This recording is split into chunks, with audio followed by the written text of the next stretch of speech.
मेरी तरफ से और मेरे खानदान की तरफ से आप सबों को ईद विलादतुल मसीह मुबारक हो।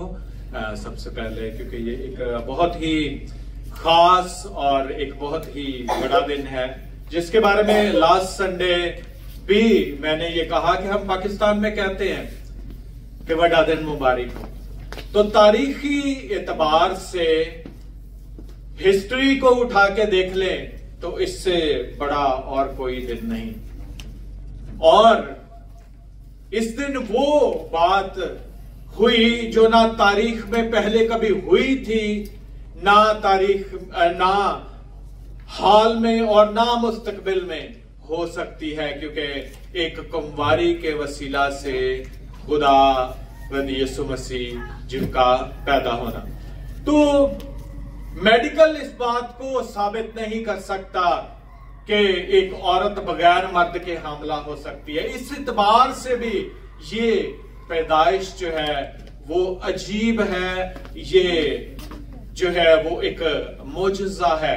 और क्रिसमस के सीजन में हमने बात की मुकद्दस यूहन्ना बपतिस्मा देने वाले के बारे में, जो यीशु मसीह की राह तैयार करने के लिए आया था। हमने बात की जकरिया के बारे में, हमने बात की एलिशबा के बारे में, हमने बात की मुकद्दसा मरियम के बारे में, हमने बात की यूसुफ के बारे में, जो यीशु मसीह का दुनियावी बाप कहलाया, जिसके वजह से खुदा यीशु मसीह जो है, क्योंकि यूसुफ यीशु मसीह का दुनियावी बाप या कानूनी या शरई बाप हम उसको कह सकते हैं, लेकिन यीशु मसीह का यूसुफ जो है वो बायोलॉजिकली फादर नहीं था अगर हम देखें।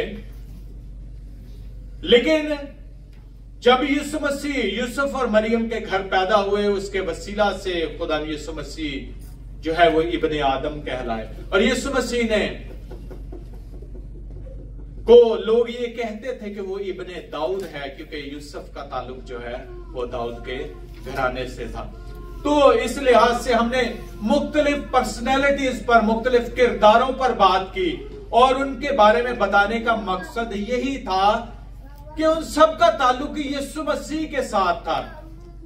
आज जब हमने सिफारिशी मुनाजात भाई शहबाज ने शुरू की, तो उन्होंने अजली बर्रे के बारे में दुआ की कि खुदा का मंसूबा अजल से था। अगर हम पैदाइश की किताब देखें तो उसके पहले चैप्टर में ही हमें पहली वर्सेस में ही पता चलता है कि जब जमीन वीरान और सुनसान थी, तब खुदा की रूह पानियों पर क्या करती थी? जुम्बिश करती थी। तो रूहुल कुद्स तो तब भी मौजूद था। और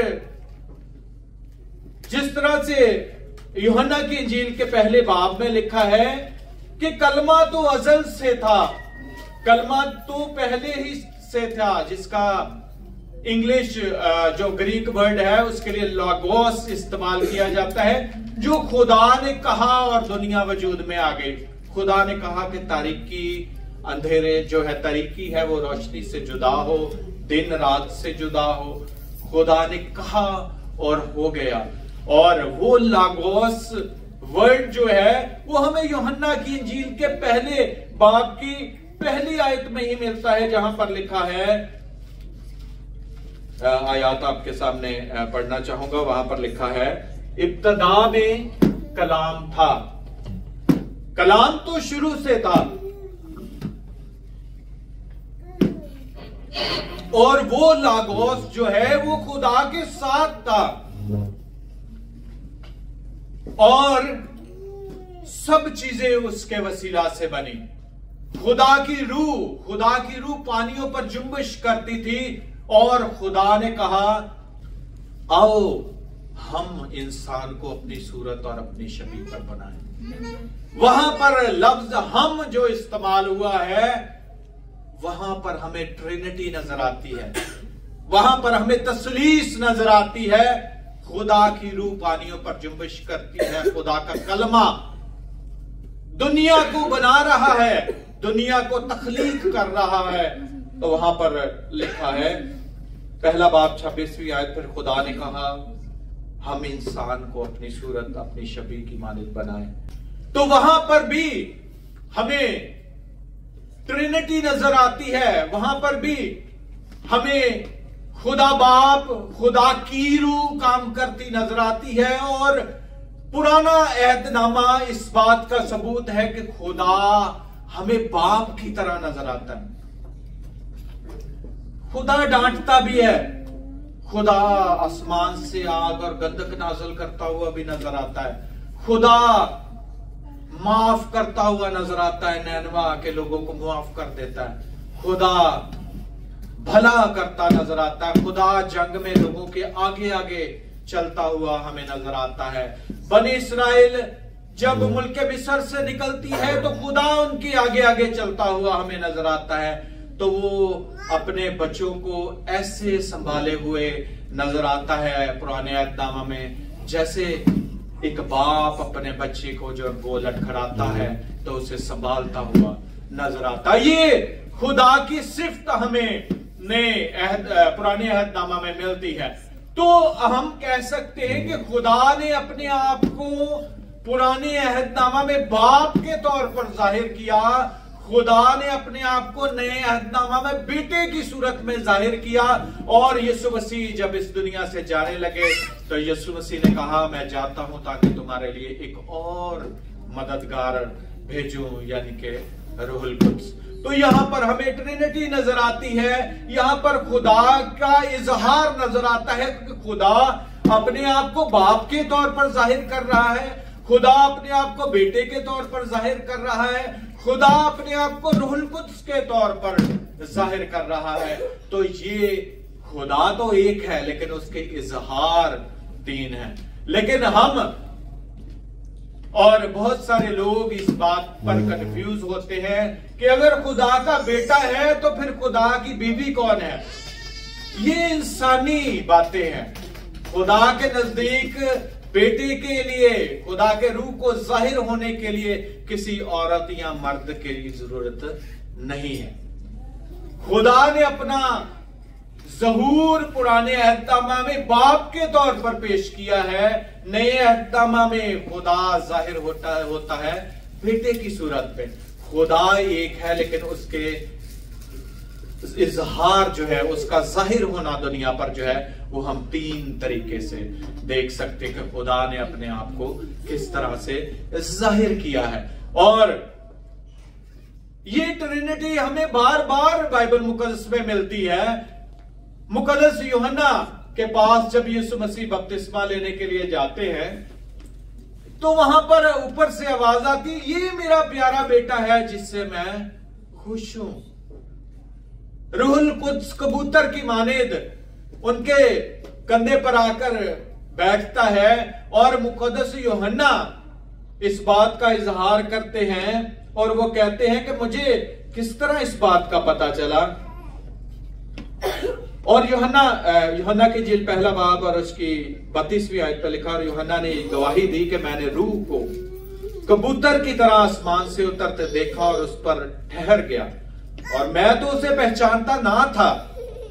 क्या कह रहे हैं? मैं उसे नहीं जानता था, मगर जिसने मुझे पानी से बपतिस्मा देने को भेजा, यानी खुदा ने यूहन्ना बपतिस्मा देने के वाले को भेजा था, जिसने मुझे पानी से बपतिस्मा देने को भेजा, उसी ने मुझसे कहा जिस पर तू रूह को उतरते और ठहरते देखे वही रूहुल कुद्स से बपतिस्मा देने वाला है। चुनाचे मैंने देखा और गवाही दी कि ये खुदा का बेटा है। यूहन्ना इस बात की गवाही देता है, खुदा बाप इस बात की गवाही देता है कि ये मेरा प्यारा बेटा है। लोग ये कह देते हैं कि यीशु मसीह ने तो कभी नहीं कहा कि मैं खुदा का बेटा, लेकिन यीशु मसीह ने कहा कि जिसने बाप को देखा, जिस लोगों ने कहा कि हमें बाप को दिखा, उसने कहा जिसने मुझे देखा उसने बाप को देखा। बाप मुझ में है और मैं बाप में हूं। कलमे का जिस्म इख्तियार करना मुजस्सम कहलाता है, या इसे तजस्सम, हम तजल्ली की बात करते हैं। जलाल का जिस्म इख्तियार करना तजल्ली है। जब खुदा, अगर हम मरियम की और फरिश्ते की कन्वर्सेशन देखें तो वहां पर लिखा है कि तो रूहुल कुद्स के वसीला से हामला होगी। मरियम इस बात को नहीं समझ पा रही थी कि ये कैसे मुमकिन है, क्योंकि ये तो फितरत के खिलाफ बात है कि एक मर्द और औरत के मिलाप से नई नस्ल जो है वो इस दुनिया में आती है, तो ये कैसे मुमकिन है। तो उसे बताया गया कि तू रूहुल कुद्स के वसीला से हामला हो। जब रूहुल कुद्स का जिस्म इख्तियार होता है, जब रूहुल कुद्स मरियम के जिस्म में दाखिल होता है, तो उसके वसीला से खुदा जो है वो हम देखते हैं कि काम करता है और कलमा फिर इंसानी सूरत में जाहिर होता है। यीशु मसीह अपने लिए बार बार इब्ने आदम लफ्ज इसलिए इस्तेमाल करते हैं क्योंकि दोहरी पर्सनैलिटी हम यीशु मसीह की बाइबल मुकद्दस में देख सकते हैं।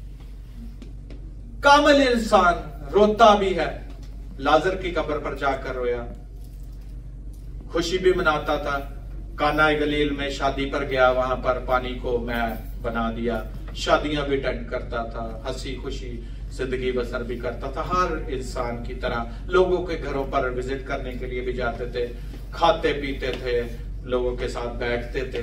तो ये एक इंसानी जिस्म में हम खुदा के बेटे को देख सकते। लेकिन जहां पर अभी दोहरी शख्सियत पर मैं थोड़ी देर के बाद आता हूं, पहले हम बात करें कि जब यीशु मसीह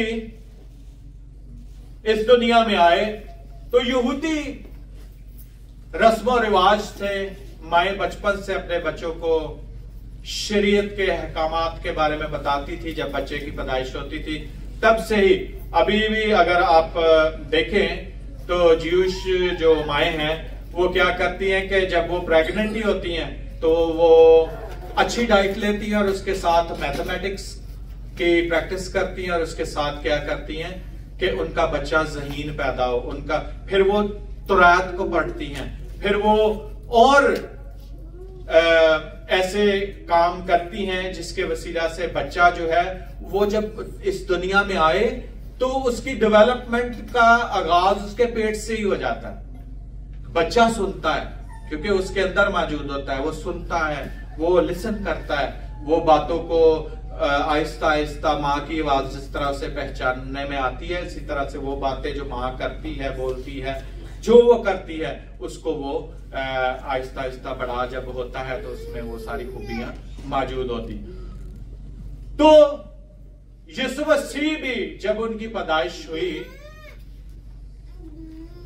तो यीशु मसीह कोई दूसरे बच्चों से डिफरेंट बच्चा नहीं था। और बहुत सारे, अगर हम दूसरे मज़हब देखें तो बहुत सारे लोग कहते हैं जी यीशु मसीह तो बचपन में ही बोल पड़े थे, यीशु मसीह ने मट्टी का चिड़िया बनाई और उसे उड़ा दिया, फूंक मारी और वो चिड़िया और पड़ी। बहुत सारी कहानियां पेश करते हैं, लेकिन बाइबल मुकद्दस जहां पर खामोश है वहां पर हम कोई बात नहीं कर सकते। यीशु मसीह के बारे में ज्यादातर हमें बातें 30 साल की उम्र के बाद की पता चलती हैं, जब यीशु मसीह ने अपनी खिदमत का आगाज किया, जमीनी खिदमत का जिसे कह सकते हैं, जमीनी खिदमत का जब आगाज किया, क्योंकि जीविश के मुताबिक कोई भी शख्स जब प्रीचिंग करना शुरू करता था उसके लिए उम्र 30 साल होना जरूरी थी, उससे पहले नहीं वो कर सकता था। तो यीशु मसीह ने जब अपनी खिदमत का आगाज किया, उससे पहले की बातें बहुत ही कम मौजूद हैं। यीशु मसीह को हैकल में ले गए उसका खतना करवाने के लिए, रवायात को यहूदी जो लॉज हैं उनको पूरा करता हुए हमें नजर आते हैं। उसे हैकल में बरकत के लिए लेके गए, उसका खतना कराने के लिए लेके गए। जब 12 वर्ष का हुआ तो वहां पर यीशु मसीह उस्तादों के साथ बैठकर हमें नजर आते हैं कि वो उनके साथ ऐसे सवालात कर रहे थे जिनको सुनकर वो दंग थे, क्योंकि ऐसे सवाल कभी किसी भी स्टूडेंट ने उनके साथ नहीं किए थे। लेकिन मैं आपकी तवज्जो एक और पॉइंट की तरफ दिलाना चाहता हूं। बेबी यीशु के इस दुनिया में आते ही बहुत सारे लोगों की जिंदगियां बदल गई। 30 साल के बाद की जिंदगी की बात नहीं कर रहा, 30 साल की उम्र के से पहले ही बहुत सारे लोगों की जिंदगियां बदल गई यीशु मसीह के आने से। कौन कौन से वो लोग थे? वो लोग थे आम से लोग, चरवाहे। एक कैसी पैदाइश है और मजूसी इतना मशरिक से सफर करके जो है वो पूरब से सितारे को देखते हुए वहां पर जो है वो मौजूद है। कितना लंबा सफर तय किया। गडरिए बैठे आग ताप रहे और वहां पर उन पर फरिश्ते जाहिर हो गए।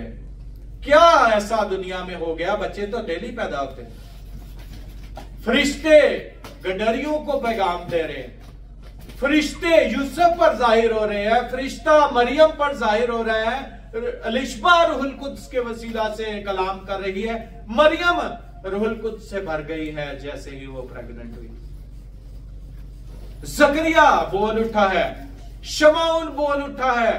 यीशु अभी जो हवाला पढ़ा गया वहां पर लिखा है, उसे जब हैकल में लेकर गए, ब्लस करने के लिए लेकर गए, तो वहां पर एक शख्स शमाउल था जिसने कहा कि मेरी आंखों ने तेरी नजात देख ली। जैसे ही उसने यीशु मसीह को अपने हाथों में लिया, उसने यीशु मसीह के बारे में कहा कि मेरी आंखों ने तेरी नजात देख ली है, अब मैं मर सकता हूं, अब खुदावंद मुझे अपने पास बुला ले। वो इस बात का मुंतजिर था कि यीशु को देखे। बहुत सारे लोगों की जिंदगियों को बेबी यीशु ने ही तब्दील कर दिया। अलिशबा और जकरिया भांज थे, उनको औलाद मिल गई यीशु के आने से, क्योंकि मुकर्रा वक्त था कि यूहन्ना बपतिस्मा देने वाला यीशु मसीह से 6 महीने पहले पैदा हो। तो यीशु मसीह के पैदा होते ही अलिशबा जो भांज कहलाती थी प्रेग्नेंट हो गई। खुदा ने यीशु मसीह बेबी यीशु के इस दुनिया में आते ही बहुत सारे लोगों की जिंदगियां तब्दील हुई। और एक और औरत का जिक्र हमें बाइबल मुकद्दस में मिलता है। जब हम मुकद्दस शमौन का वाकया पढ़ते हैं तो उसी के साथ ही एक और औरत का जिक्र भी मौजूद है। हन्ना फनुएल की बेटी एक नबिया थी। वो बहुत उम्र रसीदा थी। उसने अपने कुंवारेपन के बाद 7 वर्ष एक शोहर के साथ गुजारे थे और वो 84 बरस से बेवा थी और हैकल से जुदा ना होती थी, बल्कि रात दिन रोजों दुआओं के साथ इबादत किया करती थी। वो उसी घड़ी आकर खुदा का शुक्र करने लगी और उन सब से जो यरूशलेम के छुटकारे के मुंतजिर थे उनकी बाबत बातें करने लगी। फनुएल की बेटी जो कि नबिया थी, वो भी जब यीशु मसीह को हैकल में लाया गया बेबी यीशु को, तो कितने लोगों की जिंदगियां यीशु मसीह की इस दुनिया में आते ही तब्दील हो गई। यीशु मसीह की, जैसे मैंने दोहरी जिंदगी की बात की, यीशु मसीह बाहसियत इंसान कि जब यीशु मसीह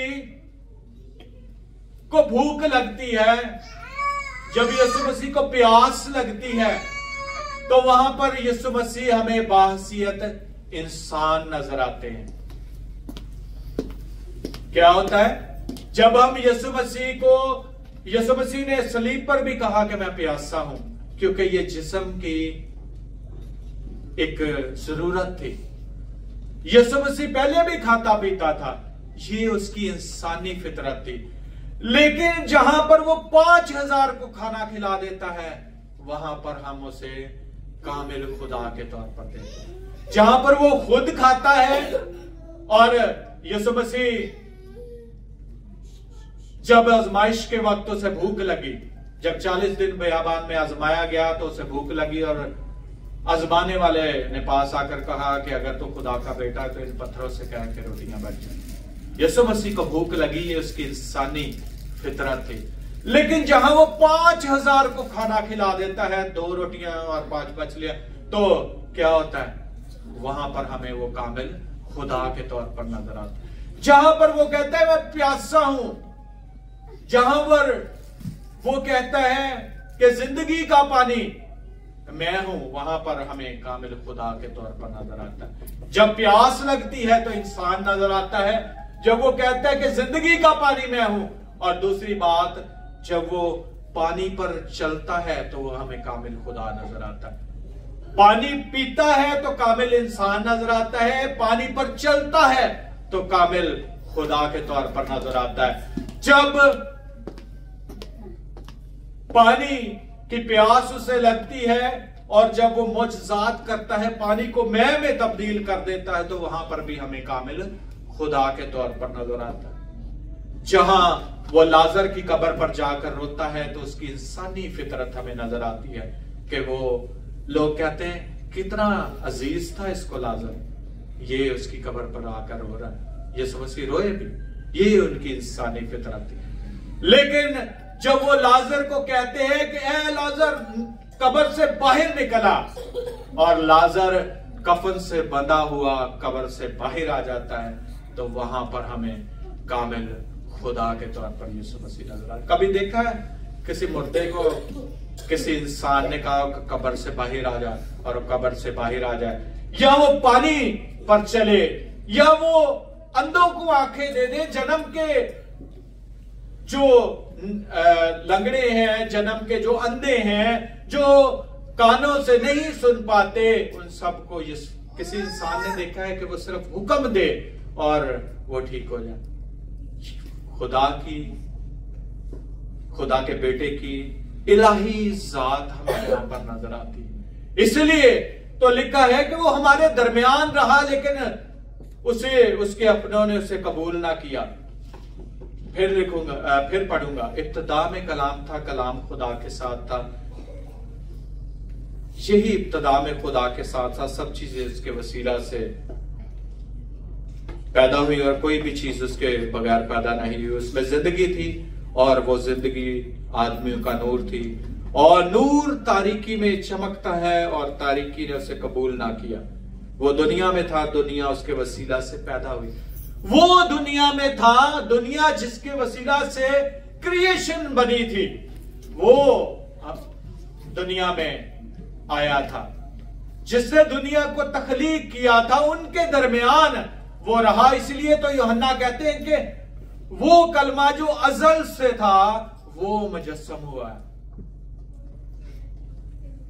उसने जिस्म इख्तियार किया है और हमारे लिए कफारा दिया है।